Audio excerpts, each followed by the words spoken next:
నాడి జ్యోతిష్యం వినే ఉంటారు చాలామంది.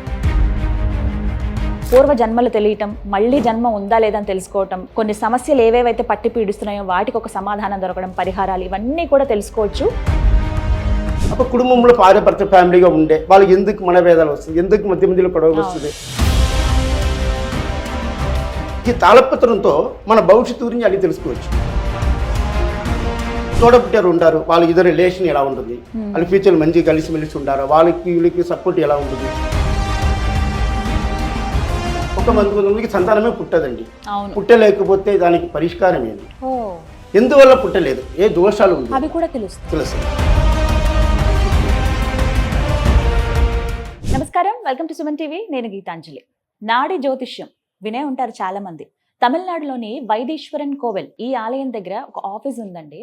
ప్రత్యేకించి కొంతమంది అంటే ఈ వంశస్థులు ఎవరైతే ఉన్నారో వాళ్ళు ఇంకా ఇదే వృత్తిలో స్థిరపడ్డారనమాట కొన్ని తరాలుగా. ప్రస్తుతం 5వ తరం వారు ఈ వృత్తిని ఎలా కొనసాగిస్తూ ఉన్నారంటే నాడి ద్వారా జాతకం చెప్పటం. నాడి అని అంటే సాధారణంగా మనం అనుకునేది ఏంటి, నాడి జ్యోతిష్యం అనగానే ఇలా మన నాడి పట్టుకుని చెప్పేస్తారా అని అనుకుంటారు. కానీ అస్సలు కాదండి. నాడి అంటే తమిళంలో వెతకడం అనే అర్థం అంట.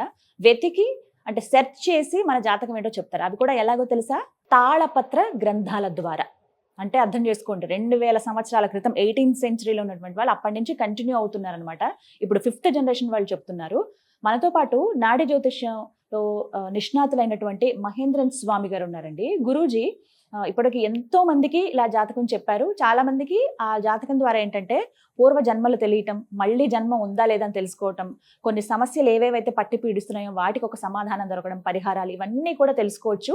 అయితే చాలా మంది వైద్యేశ్వరం కోవిని అక్కడ దాకా వెళ్ళాలా, మాకు ఇక్కడ ఇంకేమన్నా సదుపాయాలు ఉన్నాయా, హైదరాబాద్లో బ్రాంచెస్ ఉన్నాయి, ఇలా రకరకాలుగా అడుగుతున్నారు. మీ అందరి కోసం మరొకసారి వీడియో ఏర్పాటు చేశాం. మనతో పాటు ఉన్నారు మహేంద్రన్ స్వామి గురువు గారండి. చాలా మందికి వెంకటేశ్వర స్వామి గురువు గారు తెలుసు కదా, వారి మేనమామ వీరు. వీరితో మాట్లాడదాం. వీరి వంశం అంతా కూడా ఇలా నాడి జ్యోతిషంలోనే స్థిరపడ్డారనమాట, చెబుతూ ఉన్నారు. మరి వారు ప్రస్తుతం హైదరాబాద్ వచ్చారు. మాట్లాడదాం, మనకున్నటువంటి సందేహాలన్నీ కూడా నివృత్తి చేసుకుందాం. గురుగారు నమస్కారం అండి. గ్రంథాల ద్వారా మన జాతకం తెలుసుకోవడం అనేది ఒక అంటే ప్రాచీనమైన పద్ధతి, ఎప్పటి నుంచో ఉన్నదే. కానీ తర్వాత అంతరించిపోయింది.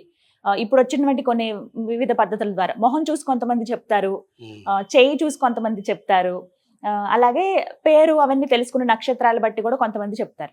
కానీ కేవలం వేలిముద్ర ద్వారా చెప్తారట కదా. అవునండి, ఇది చేయి చూసి మొహం చూసి చెప్పేది కాదు. కానీ పుట్టన వేలుముద్ర, లేడీస్ అంటే ఎడమ చేతి వేలుముద్ర, జెంట్స్ అంటే కుడి చేతి వేలుముద్ర. పుట్టన వేలుముద్ర మాత్రం కావాలి ఈ నాడి శాస్త్రం చూడాలండి. దాన్ని పెట్టి ఆ వేలుముద్రకి పేర్లు ఉన్నాయి. 180 రకాలు ఉన్నాయి. 180 రకాలు. ఈ లోకంలో 20 నక్షత్రములు 12 రాశులే అందరం పుడతారండి. అలాగనే నాడి శాస్త్రంలో అందరికి అదే వస్తుంది కదా లోకంలో. 20 నక్షత్రంలో 12 రాశులు పుట్టేవారు ఉంటారు కదా. అలాగే వేలుముద్రకి కూడా 180 రకాలు ఉంటాయి. షంగు వేలుముద్ర, ధనషంగు వేలుముద్ర, మలర్మణి వేలుముద్ర, బట్ట రేఖ, ఇట్లాంటి వేలుముద్ర రకరకాలు ఉంటాయి. చాలా 108 ఉంటాయి. దాన్ని పెట్టి అందు వేలుముద్ర తీసుకుని ఏం చేస్తారంటే తాళపత్రం పాతకాలం లైబ్రరీ ఉండదు, చాలా ఉంటాయి అక్కడ. అప్పుడు అందు వేలుముద్రకి ఏ తాళపత్రం మ్యాచ్ అవుతుంది ఆ కట్ట తీస్తాం ఆ పేరు ప్రకారం. ఒక వేలుముద్రకి 3 నుంచి 4-5 కట్టలు వస్తాయి. ఎందుకంటే మీరు పుట్టిన సమయం, మీరు పుట్టిన ప్రపంచంలో చాలా మంది పుట్టి ఉన్నారు కదండి. గురుగారు ఇప్పుడు నేను అసలు మీకు సమయం చెప్పక్కర్లేదు, నా నక్షత్రం ఏం అవసరం లేదు, పుట్టిన వేలుముద్ర మాత్రం కావాలి. దాన్ని పెట్టి ఏం చేస్తారో పత్రం తీసుకుని వస్తారు. ఒక పత్రంలో ఒక కట్టెలో 30 నుంచి 80 ఆకులు ఉన్నాయి, తాళపత్ర ఆకు. ఒక్కొక్క ఆకు చదువుతారు అనమాట. చదువుతున్నప్పుడు ఒక్కొక్క క్వశ్చన్ లాగా అడుగుతున్నప్పుడు మీరు పుట్టిన సమయం చాలా మంది, ఎగ్జామ్లో రవి అంటే రవి పేరు మీద చాలా మంది ఉంటారు, అందరూ అది మాత్రం వస్తే కాదు, అన్ని మీ పేరు, ఎవరు ఇచ్చినారంటే వాళ్ళ పేరు, వాళ్ళ అమ్మా నాన్న పేరు, తోడపుట్టారు ఎంతో మంది ఉన్నారు, పిల్లలు ఉండే ఎంతో మంది ఉన్నారు, పెళ్ళి అయితే భార్య పేరు ఏంటి, పెళ్ళి ఆవలేకపోతే వాళ్ళ భార్య పేరు, ఏ పేర్లు ఉన్నవారు, ఏ అక్షరంలో ఉన్న వాళ్ళు వస్తారు. పిల్లలు పుట్టలేకపోతే పిల్లల భాగ్యం, పిల్లలు భవిష్యత్తు గురించి ఇదన్నీ మొత్తం చెప్తారు దాంట్లో. అదే నాడి శాస్త్రం అంటే. ఇప్పుడు లైఫ్లో మనకి మంచిది ఏంటి, చెడు ఏంటి, ఎప్పుడెప్పుడు మనకు కష్టాలు ఉండేది, ఆ కష్టం లేదు బయటపడడానికి దారి ఏంటి, ఇవన్నీ కూడా చెప్తారు. దాంట్లో అన్ని వచ్చేస్తుంది మనకి. ఇప్పుడు ఫ్యూచర్ మనకు నెక్స్ట్ ఇయర్ 25 వయసు అనుకోండి, 26, 27, 28 ఈ వయసు కాలంలో మనం ఎలా ఉంటాము, మనకు ఏం మంచి జరుగుతుంది, ఆ డెవలప్మెంట్ క్యారియర్ ఎలా ఉంటుంది, క్యారియర్ ప్రకారం మన డెవలప్మెంట్ ఇక్కడ ఉండమా, మన భారతదేశం ఉండమా, మన జీవితంలో అన్ని వస్తాయి. అది ఒక మనిషికి ఆరోగ్యపరంగా కావాలని చెప్పుకొచ్చి మనకున్న ఉత్తర భాగ్య పరిహారం, హెల్త్ ప్రాబ్లం, ఒక రకంగా కుటుంబంలో మనం ఇరికిపోతాము. ఇంత కారణం తెలియదు వాళ్ళకి. అప్పుడు బ్లాక్ మెచ్చిగా కళ్ళు దిష్టి, నరదిష్టి, అసూయ, జలసి అంటారు కదా, ఇటువంటి దోషంలో దాంట్లో ఉండేప్పుడు దానికి పరిష్కారం దొరుకుతుంది. అలాంటి మెయిన్ ఆధారం. అప్పుడు కుటుంబంలో భార్యాభర్త ఫ్యామిలీగా ఉండే వాళ్ళకి ఎందుకు మనవేదాలు వస్తుంది, ఎందుకు మధ్య మధ్యలో గొడవలు వస్తుంది, వాళ్ళు జాబ్ పరంగా ఎలా ఉంటారు, పిల్లలకి ఎందుకు ఆరోగ్య ప్రాబ్లం, కొన్ని తెలియదు కొన్ని విషయాలు. ఈ తాళపత్రంతో మన భవిష్యత్తు గురించి అన్ని తెలుసుకోవచ్చు. ప్రతిదీ తెలుస్తుంది. ప్రతి ఒక్కరి ఎండింగ్ వరకు, ఆఖరి చివరి కాలం వరకు, వాళ్ళు చచ్చిపోయే కాలం వరకు చెప్తారు. అన్ని తెలుస్తాయి అన్నమాట. అప్ప ఆ కాలం వరకు ఎలా ఉంటుంది, ఒకవేళ మనకు మంచి లక్కీ కావాలి, లాభస్థానం ఎలా ఉంటుంది, దానికి పరిష్కారం ఏంటి. ఒక లైఫ్ లో మనకు పూర్వజన్మ కర్మాలు తెలియదు, కొన్ని విషయాలు పూర్వజన్మ కర్మంలో ఏంటి పాపం అది మనకు తెలియకుండా ఉండదు. అది ఎక్కడ పుట్టి ఏం పాపం తీసినాము, ఆ పాపాలకు పరిష్కారం ఏంటి, ఇదన్నీ తెలుసుకోవడమే. అప్పుడు ఈ జన్మలు ప్రజెంట్ ఎలా ఉంటుంది, మన ఫ్యూచర్ ఎలా ఉంటుంది, ప్రస్తుతానికి పరిస్థితి ఎలా ఉంటుంది, రాబోయే జీవితం ఎలా ఉంటుంది అని నాడి శాస్త్రం ఇవన్నీ చెప్తారు. తాళపత్రం మూలంగా చెప్తారు కదా. తాళపత్రం మూలంగా ఎట్లా చెప్తారంటే, ముందు దీనికి నాడి శాస్త్రంలో 16 చాప్టర్ ఉంటారు, 16 పాహాలు అంటారు, ఒక్కొక్క పాహం అంటారు. ఈ నాడి శాస్త్రం ఎట్లా చెప్తారంటే, ముందు సులోహంలో ఉంది, అందాది అంటారు. తమిళ్లో తెలుగులో చెప్తారు సులోహం అంటారు దాన్ని. తమిళ్లో ఉంది అందాది అంటాం, తమిళ్ అందాది. అప్పుడు దీంట్లో చదివి దానికి అనువాదం చేయాలి తెలుగులో. మీకు తెలుగు తెలియదు కాబట్టి, నాకు తెలుగు తెలుసు కాబట్టి, దాన్ని మీరు తెలుగు వాళ్ళు తమిళ్లో చదివి తెలుగులో అనువాదం చేస్తారు. అనువాదం చేసినప్పుడు దీనికి సులభం ఉంటుంది. ఇందులో 16 చాప్టర్లు ఉంటాయి, అన్ని చెప్పడం 16 చాప్టర్లు ఉంటాయి. అప్పుడు చెప్పినప్పుడు ముందు చదువుతారు కదా, అది ఏ విధంగా సులభం ఉంటుంది, దానికి అర్థం ఏంటి కొంచెం బేసిక్గా నేను చెప్తున్నాను. చెప్పండి. அருள் காட்டி பொருள் காட்டி அன்பம் காட்டி அகலமையன் பெருங்கருணே ஜோதி காட்டி இருள்வார் அகுபரத்தை இடையரவழிதை மீசா போற்றியே தேவியான வணங்கி மேலாய் மகனருவன் சுடிசரியாம் சங்கு ரேகை ரேகதனில் வினை புள்ளி குளமும் பின்மேல். இதுதான் సులోహం అంటారు. ఇది తమిళ శ్లోకం అందాదిలో. దీనికి నేను చదివినది అర్థం ఏంటి, దీనికి అర్థం ఉంటుంది. ఇప్పుడు శివుడు పార్వతి ఇద్దరు ఉన్నప్పుడు శివవాక్య మహర్షి రాసినది, శివనాడి అగస్త్య నాడి అగస్త్య ముని రాసి. ఇప్పుడు శివుడు పార్వతి నమస్కారం చేసి, అప్పుడు పార్వతీదేవి తన భవిష్యత్తు గురించి చెప్పండి, అమ్మాయి గురించి వచ్చారు, వాళ్ళ భవిష్యత్తు గురించి చెప్పండి, వాళ్ళు మంచిది ఏంటి చెడియండి, రాబోయే జీవితం వాళ్ళకి ఎలా ఉంటుంది, వాళ్ళ కెరియర్ ఎలా ఉంటుంది, వాళ్ళ ఆయుల ఆరోగ్యం ఎలా ఉంటుంది, వాళ్ళ ఫ్యూచర్లో ఎలా బయటపడుతున్నారు, వాళ్ళ లాభస్థానం, వాళ్ళ ఫ్యూచర్లో ఎంత అభివృద్ధిలో ఉంటారు, ఎప్పుడెప్పుడులా వాళ్ళకి మంచిది కష్టాలు జరుగుతుంది, అన్ని వివరంగా చెప్పండి స్వామి లైఫ్లో. అట్లా పార్వతి అడుగున శివుడు చెప్పడం. అలాగే అడిగారు. అప్పుడు మన భవిష్యత్తు గురించి నేను చెప్తాను, అప్పుడు వేలుముద్రతో నేను భవిష్యత్తు మొదలు పెడతాను, ఇదా సాక్షి మీద రాసి. ఇప్పుడు దాంట్లో వేలుముద్రకి పేరులో దాంట్లో చుక్కలు ఉంటాయి, 1, 2, 3 చుక్కలు ఉన్నాయి. ఆ చుక్కల్లో ఏది మంచి చుక్కలు, ఏది చెడ్డ చుక్కలు, దాన్ని బట్టి చెప్తారు భవిష్యత్తు. అప్పుడు లైఫ్ లో అన్ని తెలిసిపోతుంది. ఎంత సమయం పడుతుందంటే ఒక వ్యక్తికి చెప్పడానికి? ఒక వ్యక్తికి చెప్పాలంటే ఫస్ట్ తాళపత్రం దొరకాలి, అది 1 గంట పడుతుంది, గంట లోపల చెప్పడానికి 40 నిమిషాలు పడుతుంది చెప్పడానికి, భవిష్యత్తు గురించి మొత్తం చెప్పడం. అది మీకు రికార్డింగ్ చేసి మీకు ఆడియోతో వాట్సాప్ కూడా మనం పంపిస్తాం. ఒకవేళ ఆన్లైన్ లో అయితే వాట్సాప్ లో పంపిస్తాం. మీరు ఎన్నోతారు? 5th జనరేషన్ కదా. చాలా అసలు అదృష్టం ఇలా ఉండడం. అందులోనూ మీరు అంటే ఒక సర్వీస్ గా చేస్తూ ఉన్నారు, కంటిన్యూ చేస్తూనే ఉంటాం. తెలుసుకోవడానికి 7, 8 మంది 12 మంది ఉన్నాము. ఒకే కులం ఒకే వంశం అంటారు, పండాయర్ నాయనార్ అంటారు, వల్లువర్ కులం అంటారు. దాని మూలంగా ఇది చెప్తారండి. మీరు మాత్రమే చెప్తారు, ఎవరు వేరే వాళ్ళకి చెప్పలేరంటే. అది అనుభవం ఉండాలి. చాలా చోట్ల ఉంటుంది కదా, వాళ్ళు చెప్పేవారు చాలా చెప్పే రకాలు ఉంటుంది, కొన్ని చోట్ల అనువాదం చేయకుండా తప్ప వస్తుంది. అది చెప్పేవారు కులం ఉంటే కరెక్ట్ గా చెప్తారు, ఖచ్చితంగా ఉంటాయి అన్నమాట. ఏ వయసు వాళ్ళకి చెప్తారు? 8 వయసులో ఇருந்து ప్రారంభం అవుతుంది, అన్ని వయసులు చెప్తారు. ఏ వయసులో చూడాలని దీంట్లో రాసి ఉంటుంది. 25 వయసు అంటే 25 చూడాలని రాసి ఉంటారు.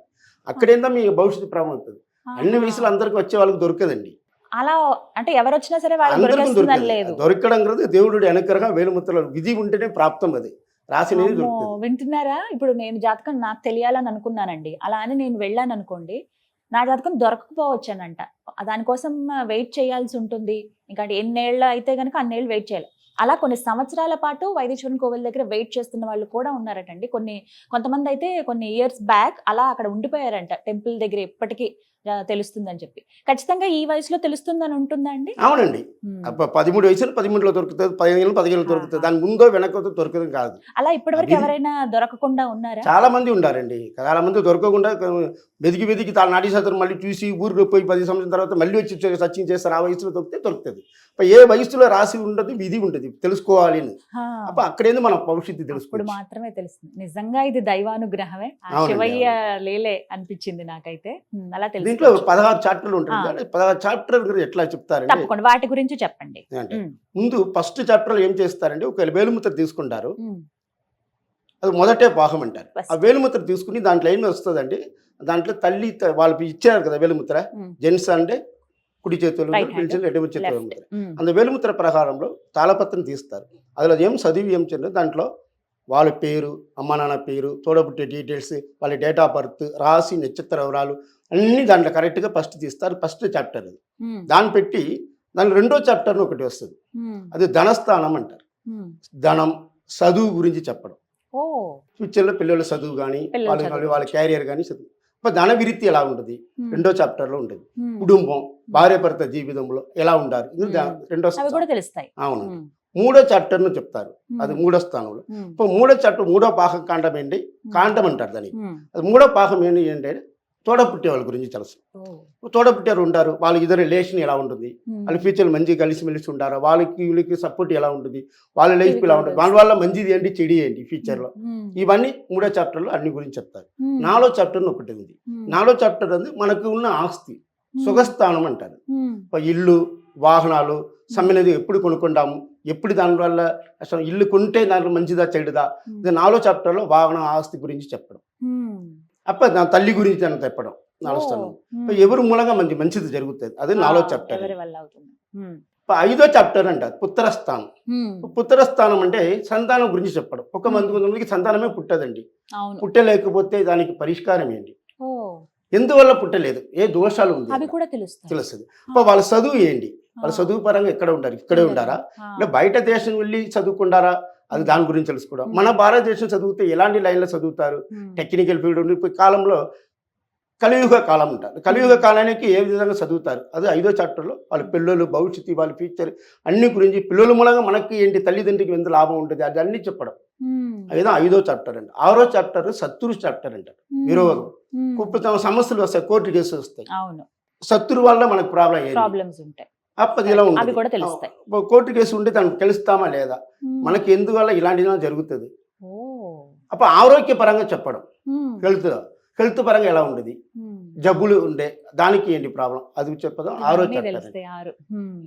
ఏడో చాప్టర్ అదే పెళ్లి చాప్టర్, వివాహ జీవితం. పెళ్లి జరిగిన వివాహ కాండం అంటారు దానికి. అదే పెళ్లి కాండం అంటే ఏంటి, పెళ్లి జరగకుండా ఎక్కడేంది వస్తారు మనకి వచ్చేవారు, ఆడవాళ్ళంటే ఇక్కడేంది వస్తారు, మగవాళ్ళంటే ఎక్కడేంది వస్తారు, ఏ దిశలోంది వస్తారు. పెళ్లి జరిగినప్పుడు వాళ్ళ పేరు ఏ అక్షరంలో ఉన్నాయి, వాళ్ళ కుటుంబ డీటెయిల్స్, ఏ ఊర్లో ఉంటారు, ఎక్కడ ఉంటారు, అప్పుడు వాళ్ళ చదువు పరంగా కుటుంబం, భార్య భర్త పెళ్లి అయిన తర్వాత వాళ్ళు ఎలా ఉంటారు, భవిష్యత్తు ఎలా వెళ్ళుతుంది, దాని గురించి చెప్తే పెళ్లిగాండం. పెళ్లిగాండ ఎక్కడ ఉంది, ఇక్కడ ఉండారా, ఎక్కడ ఉండో దొరకలేదు, బ్రేక్ అవుతూనే ఉంటుంది స్వామి కొంతమంది అంటారు. ఇప్పుడు దానికి పరిష్కారం అది ఇంట్లో దొరుకుతుంది. 8వ చాప్టర్ అంటే ఆయుష్, ఎంతవరకు మనం జీవిస్తాము. మనకు మధ్య కాలంలో ఎప్పుడెప్పుడు గండాలు జరుగుతుంది, కొంతమందికి మరణ గండాలు ఉన్నాయి. ఆ గండం నుంచి తప్పించుకోవడానికి దారి ఏంటి, దానికి ఏంటి పరిష్కారం. అలాంటి 8వ చాప్టర్లో ఆయుష్, ఆరోగ్యం పరించి అన్ని చెప్పడమే. ఎంతవరకు మన ఎండింగ్ ఆయుష్ ఎంతవరకు, ఎంత కాలం వరకు ఉంటుంది, ఎప్పుడు మనం ఏ తిథిలో ఏ కాలంలో మరణిస్తాము అప్పటి వరకు చెప్తారు. మళ్ళీ ఒక జన్మ ఉందా లేదా తెలుసు. 9వ చాప్టర్ కదా భాగ్యస్థానం అంటారు. వాళ్ళ తండ్రి గురించి చెప్పడం, స్పిరిచువల్, మన దేవుడి అనుగ్రహం మనకు ఉందా లేదా, గురు దీక్ష ఏదైనా తీసుకున్నామా లేదా, ఇది 9వ చాప్టర్. 9వ చాప్టర్లో భాగ్యస్థానం అంటారు. అందువల్ల మనకు తండ్రి మూలంగా మనకు మంచిది చెడు దాని గురించి చెప్పడం, స్పిరిచువల్, దేవుడు అనుగ్రహం అది ఉండడం. 10వ చాప్టర్ కదా ఉద్యోగ చాప్టర్. ఇది మెయిన్ జీవితంలో, ఉద్యోగం, బిజినెస్, దీని గురించి చెప్పడమే. ఏ బిజినెస్ చేసుకుంటే మనకు మంచిది, ఏ ఉద్యోగానికి వెళ్తాం మనం, గవర్నమెంటా, ప్రైవేట్ సెక్టరా, ఏ ఉద్యోగస్తులు మనకు బయటపడతాము, ఈ ఉద్యోగస్తులకి మంచిగా ఉండదా లేదా, ఉద్యోగం గురించి, బిజినెస్ గురించి చెప్పడమే అంత 10వ చాప్టర్ అంటారు. 11వ చాప్టర్ అనేది పెళ్లి అయ్యి భార్య భర్త విడిపోతారు కదా, సెకండ్ మ్యారేజ్ గురించి చెప్పడం. 2వ వివాహాలు ఉందా, 3వ వివాహాలు ఉందా, అది గురించి 11 కాండం. అప్పుడు లాభస్థానం, మనం మనిషికి లాభం దేని మూలంగా దొరుకుతుంది, వేరే దేవుడి మూలంగా దొరుకుతుంది. లాభస్థానం గురించి చెప్పడం, ఏ ధన లాభం ఏదేది ఉండదు ఏమి కొనుక్కుంటారు. 12వ స్థానం కదా మన ఇతర దేశానికి పోవడానికి ఉంటుంది. బయట దేశం పోయే భాగ్యం ఉందా లేదా, మోక్షం. బయట దేశం ఇక్కడే ఉండారా అక్కడే ఉండారా ఇంకా కరెక్ట్గా 12వ చాప్టర్ మూలంగా దాంట్లో వాళ్ళు అన్ని డీటెయిల్గా వాళ్ళ గురించి అన్ని తెలుస్తుంది. అది ఆడవాళ్ళు కానీ మగవాళ్ళకి ఎవరు ఉండే కానీ వాళ్ళు 12వ చాప్టర్ తెలుస్తుంది. 13వ చాప్టర్ కదా శాంతి పరిహార కాండం అంటారు. అంటే గురుగారు అది ఉంది పూర్వజన్మ కర్మాల గురించి తెలుసు. ఇప్పుడు మన పూర్వజన్మం కూడా ఎక్కడ పుట్టినామో ఏంటి పావు, అక్కడ ఎలాంటి పేర్లు పుట్టినామో వాళ్ళ తల్లిదండ్రి పేరు ఉండవచ్చు, ఏ వంశంలో పుట్టినాము, అందు పూర్వజన్మం మంచిది ఏం చేశారు చెడు ఏం చేసి తెలిసిపోతుంది. అప్పుడు దానికి పరిష్కారం చేసుకున్నప్పుడు ఈ జన్మ దొరికిన ఈ మానవ జన్మ దొరికిన తర్వాత అందువల్ల మనకి ఏదైనా కుటుంబంలో కష్టాలు జరుగుతుందా, ఏ గుడికి వెళ్ళాలి, ఏ దేవాలయానికి వెళ్ళాలి, పర్టికులర్ ఈ గుడికి వెళ్ళి మనం ఈ పూజ పరిష్కారాలు చేసుకుంటే మనకున్న కష్టాలన్నీ వెళ్ళిపోతుంది అని అర్థం. అదే 13వ చాప్టర్. అప్పుడు 14వ చాప్టర్ ఒకటి ఉంది, అది 14th చాప్టర్ అంటారు. ఆ చాప్టర్ దీక్షకాండం అంటారు. దానికి ఏంటంటే కళ్ళు దిష్టి, నర దిష్టి, అసూయ, జలసి, బ్లాక్ మ్యాజిక్ అంటారు కదా. ఇప్పుడు మన కుటుంబంలో కొన్ని కష్టాలు దోషాలు ఉంటుంది. ప్రస్తుతానికి ఎరగ దోషం, పావ దోషం, అన్ని దోషాలకు మంత్ర జపమును ఉంటుంది. ఏ మంత్ర జపం, ఏ యంత్రాన్ని మనం వేసుకుంటే, ఏ దేవుడి అనుగ్రహ యంత్రం వేసుకుంటే మనకి మంచిది, ఏ దాబీస్ వేసుకుంటే మంచిది, అది ఎన్ని రోజు చేయాలా మంత్రం 108 రోజు చేయాలా, 2 మండలమా 3 మండల పూజను ఉంది. అది 14వ చాప్టర్. దాని గురించి దానికి అన్ని సొల్యూషన్కి అన్ని ప్రాబ్లంకి దానికి మంత్ర పూజన ఒకటి ఉందండి. 15 కదా ఔషధ కాండం. ఔషధం కదా ఆరోగ్యం గురించి, దానికి మందుల గురించి చెప్పడం, ఏ మందులు వాడుకుంటే ఇక్కడ దొరుకుతుంది, ఏ మందులు ఎక్కడ ఏ విధంగా, ఔషధం గురించి అన్ని తెలుసుకోవడమే. 16 చాప్టర్ కదా దీక్ష కాండం అండి. అంటే దీక్ష అంటే దశాపుత్తి అంట కాండం. ఏ దిశను ఉంది కదా, రాగ దిశ, శుక్ర మగా దిశ, గురు మగా దిశ, ఆ దిశలో ఏ దిశ ఏ పుత్తి ఏం జరుగుతుంది డీటెయిల్గా తాళపత్రం మూలంగా డీటెయిల్గా అన్ని తెలుసుకోవడం. అది 16 చాప్టర్. అది రాజకీయం గురించి కూడా దాంట్లో తెలుస్తుంది. ఏ రాజకీయం మనకి రాజకీయ అధిష్టం ఉందా లేదా, పబ్లిక్ లో మనకి ఎలా వెళ్ళిపోతాము దాంట్లో ఉంటుంది. ఇంత రాజకీయం గురించి అన్ని తెలుసుకోవడమే 16 వస్తుందండి. ఇదా 16 మొత్తం టీవీ. ఒక మనిషి లోకంలో భవిష్యత్తులో ఏదోలా జరుగుతుందో 16 చోట్ల లోపల అన్ని చెప్తారు. ఇప్పుడు ఒకసారి ఒక వేలు ముద్ర ఇస్తే కనుక ఈ 16 చెప్తారు. 16 వస్తుంది. చెప్పడానికి అగస్త్య మగాసు తుల్లియ నాడిలో వస్తుంది. నాడిలో రకరకాలు ఉంటాయి, సప్తరిషి నాడి ఉంటాయి. అప్పుడు మన నాడి డాక్టర్ మనం సప్తరిషి నాడి మనది. అప్పుడు అది కూడా దాని వెబ్సైట్ కూడా ఉంటుంది, దాంతో కూడా మీరు తెలుసుకోవచ్చు. ఇంకా కొన్ని మిగిలిన డీటెయిల్స్ అన్ని మనకు తెలుసుకోవడం దాంట్లో ఉంటుంది. ఆ డీటెయిల్స్ కొడితే మనకి అన్ని తెలుగులో కావాలి తెలుగులో, హిందీలో కావాలి హిందీలో వస్తుంది, ఇంగ్లీష్ కావాలి ఇంగ్లీష్లో వస్తుంది, అన్ని భాషల్లో దాంట్లో తెలిసిపోతుంది. 2 నంబర్లు ఉంటాయి కదా, ఆ నంబర్లు కొడితే కూడా అనువాదం చేసి మీకు మాట్లాడి మీకు అనువాదం కూడా చేస్తారు. ఎవరైతే వేలు ముద్ర పంపిస్తారో మీకు ఎట్లండి నాడీ శాస్త్రం ఎట్లని కనుక్కుంటారండి, దాన్ని బట్టి భవిష్యత్తు గురించి దాన్ని ఇట్లా చెప్తారు, ఈ విధంగా చెప్తారు, మీకు కావాలండి చూడండి అంటారు. దొరికితేనే తీసుకుంటారు, లేకపోతే ఏం తీసుకోరు. దొరకటమే ముఖ్యం. అవునండి, దొరకటమే ఒక భాగ్యం. కష్టం. ఈ నాడీ శాస్త్రం కదా చాలా అద్భుతం అండి. ఇది దేవుడి అనుగ్రహాలు ఉండే వాళ్ళకి తప్పకుండా దొరుకుతుంది. వాళ్ళ లైఫ్ లో తెలుసుకున్న తర్వాత వాళ్ళు ముందు ఎలా ఉంటారు, తెలుసుకున్న తర్వాత మనం ఎలా ఉంటాము, మంచిగా ఎలా ఉంటుంది తెలుస్తుంది. అట్లా ఉంటుందండి జీవితం.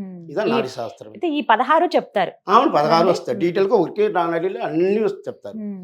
మనిషిలో ఒక మనిషికి ఏదేలా ఉంటుందో అన్ని వచ్చేస్తాయి లోకంలో. అది మంచిది కానీ చెడు కానీ దానికి ఉన్న పరిష్కారం కానీ అన్ని దొరికిపోతుంది. ఇప్పుడు స్వామి అంటే ఉదాహరణకి ఇప్పుడు కేవలం ఒకటే సమస్య ఉంటుంది వాళ్ళకి, మిగతా ఏమీ అవసరం లేదు. వైఫ్ అండ్ హస్బెండ్ గొడవలు ఉన్నాయి, అసలు ఎందుకు జరుగుతుందో తెలియదు, దాని గురించి మాత్రం తెలుసుకోవచ్చు.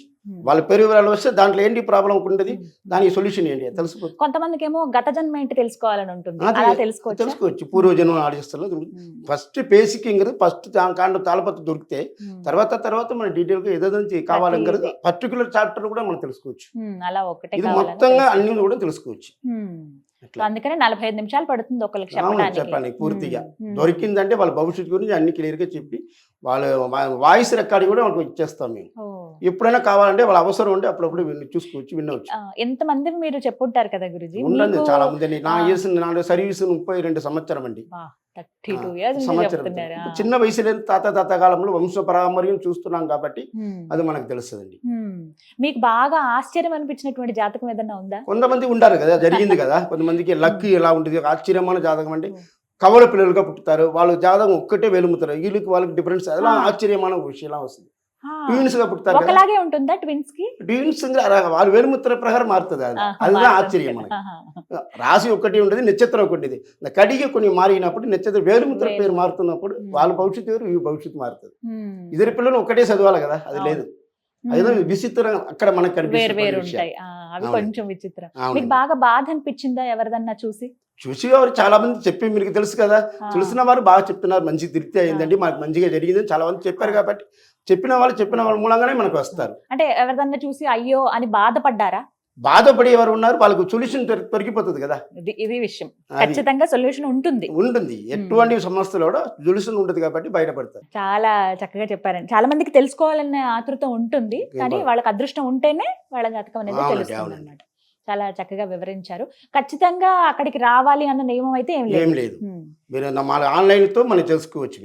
హైదరాబాద్ లో ఏమైనా బ్రాంచెస్ ఉన్నాయా? హైదరాబాద్ లో ఉంటుందండి, అమీర్పేటలో ఉండేది. ప్రస్తుతానికి తీసినాము, మళ్ళీ రావాల్సిన అవకాశం ఉంటుంది మాకు. ఇక్కడ పెడితే ఒకవేళ అక్కడ మైదీశ్వరం కూడా రావచ్చు, రాలేకపోతే అవసరం లేదండి. ఎందుకంటే అంత దూరం వచ్చి వాళ్ళు వేలుముద్ర ఇచ్చి పంపించినారంటే దాన్ని బట్టి ఆన్లైన్ తో వాళ్ళకి వీడియో కాల్ తో కావాలంటే వీడియో కాల్ తో చేసి ఇస్తాం కదా, అప్పుడు వాళ్ళకి ప్రాబ్లం ఉండదు. ఎప్పుడైనా కాల్ చేయొచ్చు, ఎప్పుడైనా చేయవచ్చు. మార్నింగ్ 8 గంటల నుంచి ఈవినింగ్ 7 o'clock వరకు ఈ ఆఫీస్ మనకి నడుస్తుంది. చాలా సంతోషం అండి, చాలా చక్కగా వివరించారు. ఈ 16 చాప్టర్ లో మనిషి యొక్క జీవితం పూర్తిగా తెలిసిపోతుంది అనమాట. చాలా మంచిదండి. సంతోషం గురుగారు. నమస్కారం అండి. విన్నారు కదా మహేంద్ర గురూజీ చెప్పింది. వీళ్ళు వంశస్థులండి, 5వ తరం వారు. ప్రత్యేకించి నాడి జ్యోతిషం చెప్తున్నారు వైదీశ్వరన్ కోవిల్ దగ్గర. మీకు స్క్రీన్ పైన నెంబర్స్ ఇస్తాను. మీరు జస్ట్ వేలిముద్రలు, మహిళలు అయితే గనక ఎడమ చెయ్యి బొటన వేలు ముద్ర, పురుషులు అయితే గనక కుడి చెయ్యి బొటన వేలు ముద్ర. చిన్నపిల్లలైనా సరే, మహిళలు పురుషులు, ఇది ఒక్కటి మాత్రం గుర్తుపెట్టుకుని మీరు పంపించండి. చాలా తక్కువ ధరలోనే ప్రత్యేకించి మీకు పూర్తిగా మన జాతకం తెలుస్తుందండి. ఈ గ్రంథాల ద్వారా మాత్రమే తెలుసుకోవచ్చు అనమాట. పేరు, నక్షత్రం, ఇంకా మీరు ఇంకే చెప్పక్కర్లేదు. మీరు వెళ్ళి కూర్చుంటే ఒక గ్రంథం, అంటే మనం ఏదైతే వేలుముద్ర ఇచ్చామో మన పేరు ఆ గ్రంథం కనుక మన జీవితం జాతకం ఏదైతే దొరుకుతుందో దాన్ని బట్టే మన పేరేంటి, అమ్మగారి పేరేంటి, సంతానము, వివాహం గురించి ఇవన్నీ కూడా తెలిసిపోతాయి. ఎవరైతే మేము తెలుసుకుందాం అనుకుంటున్నాం అన్న వాళ్ళకైతే అక్కడ దాకా వెళ్ళగలిగిన వాళ్ళు, మీకు నేను అడ్రస్ ఇస్తాను స్క్రీన్ పైన, మీరు వైదీశ్వరన్ కోవిల్ వెళ్ళొచ్చు. అక్కడ వారి ఆఫీస్ ఉంటుంది. ఉదయం దగ్గర 8 గంటల నుంచి ప్రారంభిస్తే సాయంత్రం 6-7 గంటల వరకు ఉంటారు. మీరు వెళ్ళి అక్కడ వారిని సంప్రదించి తెలుసుకోవచ్చు. లేదు మేము అక్కడ దాకా వెళ్ళలేము అనుకున్న వాళ్ళు స్క్రీన్ పైన నెంబర్స్ ఇస్తాను, కాల్ చేసి వివరాలు కనుక్కోండి. అలాగే మీ వేలిముద్రలు పంపించి డీటెయిల్స్ కనుక్కోండి. మరికొద్ది రోజుల్లో హైదరాబాద్ లో కూడా బ్రాంచ్ రాబోతోంది. అది కొంచెం సులువు అవుతుంది. లేదు ఇప్పుడే మీరు వెళ్ళాలనుకుంటే కనుక మీరు డైరెక్ట్ గా వెళ్ళొచ్చు, లేదంటే స్క్రీన్ పైన నెంబర్స్ కి కాల్ చేసి వివరాలు కనుక్కోవచ్చు. ఇది వాళ్ళ వీడియో. నమస్కారం.